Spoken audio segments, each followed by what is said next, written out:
মানে একটা ছ্যাবলামো হচ্ছে। ছ্যাবলামো। এখন শুনো শান্তনু সেনও নাকি ওই দলে ফিরেছে। কাকে বলবে ছেলে মেয়ের, আমি সত্যি মিথ্যে জানি না, বলছে অ্যাডমিশন করেছে মেয়ের অন্য পথে। শান্তনু সেন, এটা কিন্তু ব্রেকিং অরুণাবোধা রায় বাহাদুরের, যে এই শান্তনু সেন অর্থাৎ যে এখন এতদিন পর্যন্ত তৃণমূল কংগ্রেসের মুখপাত্র ছিল, যেই তৃণমূল কংগ্রেসের মুখপাত্র থেকে তাকে সরিয়ে দেওয়া হলো, হঠাৎ করে সে নাকি আন্দোলনের মুখ হয়ে গেল। সেটা তৃণমূলের বললো কেন? তবে ক্যারিবার আছে, দুদিকে চোখ মারে। কিরকম কিরকম কিরকম? দুদিকে চোখ মারে, ওটা সবাই পারে না। আচ্ছা, তুমিও ভালো, ওকেও ভালো, দুদিকেই বলছি। দুদিকে। আর ওর মানে মেয়ের ইয়েটা ইয়ে করুন, বলছে তো ওখানে তো অভিযোগ যে ওর মেয়েকে ভর্তি করেছে অনেককে টপকে, অভিযোগ। কি করা যাবে?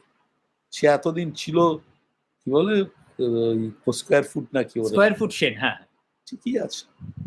মমতা যেমন